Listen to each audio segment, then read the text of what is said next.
into the galaxy.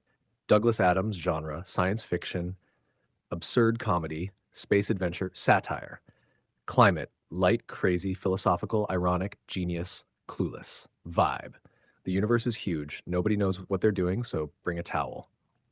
The premise, no spoiler, Arthur Dent is an ordinary man with ordinary problems trying to cope with ordinary life until ordinary life ends. From there, he is thrown into an adventure through space, surrounded by aliens, interplanetary bureaucracies, scientific improbabilities, ridiculous philosophies, and situations so absurd that they seem to be funny, but they hide enormous intelligence behind them.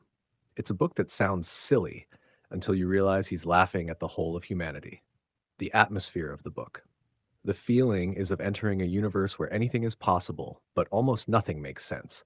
It has spaceships, unlikely planets, giant computers, eccentric beings, hilarious dialogue, and a completely crooked but delightful internal logic. It is as if the book said, "Is existence confusing? Great, let's make fun of it." He takes the weight off the great human questions. Who are we? Why are we here? Is there any meaning? What if the answer is disappointing? But instead of getting dark, he gets brilliantly funny.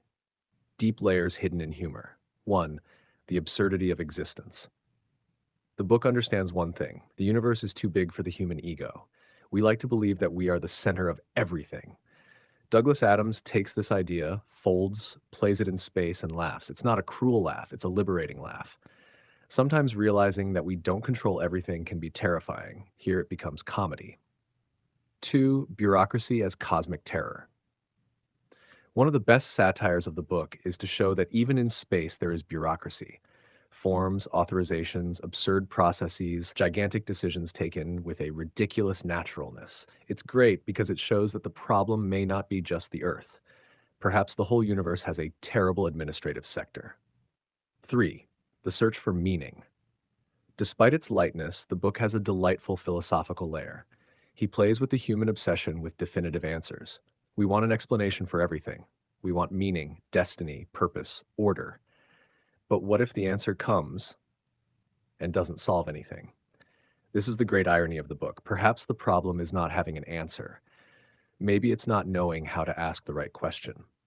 4. Humor as emotional intelligence. This book is funny not because it runs away from the big questions, but because it takes those issues aside. He looks at the chaos and says, well, that's ridiculous, and sometimes that's a very sophisticated way to survive. Characters without ruining the story. Arthur Dent, the ordinary human, confused, displaced, trying to understand the impossible with the head of those who only wanted a normal life. Ford Prefect, eccentric, strange, seemingly more prepared for the chaos of the universe than anyone should be. Zaphod Beeblebrox, chaotic energy in character form. Egocentric, absurd, exaggerated, almost an intergalactic celebrity who escaped from an elegant asylum. Marvin, perhaps one of the funniest and saddest characters in science fiction, a depressed robot, too